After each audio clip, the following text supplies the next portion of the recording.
Nous avons étudié la composition et décrypté les emballages de plus de 200 produits d'alimentation infantile, c'est-à-dire ceux destinés aux nourrissons et aux enfants de moins de 3 ans. Notre enquête montre que les rayons de nos supermarchés sont remplis de produits pour bébés beaucoup trop sucrés dont il faut limiter la consommation, comme par exemple des produits laitiers, des desserts lactés, des biscuits, des snacks ou encore des boissons. Pourtant, dans 80% des produits que nous avons étudiés, on a observé des mentions ou des allégations qui font référence à la nutrition ou à la santé, comme par exemple réduit en sucre, sans sucre ajouté ou encore spécialement adapté aux besoins de bébé. Par exemple, cette petite brique de lait de 250 ml contient à elle seule l'équivalent de 2,5 morceaux de sucre et pas moins de 5 additifs.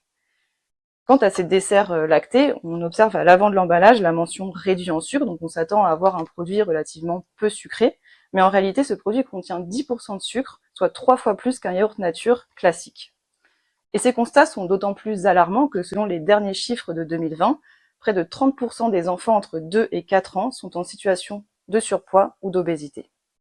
La CLCV appelle donc les industriels à améliorer la qualité de leurs recettes pour bébés en limitant au maximum l'utilisation de sucre, mais aussi d'additifs.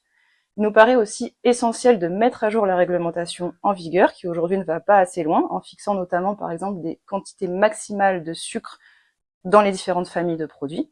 Et enfin, un étiquetage nutritionnel clair à l'avant de l'emballage permettrait aux consommateurs de repérer facilement les produits beaucoup trop sucrés.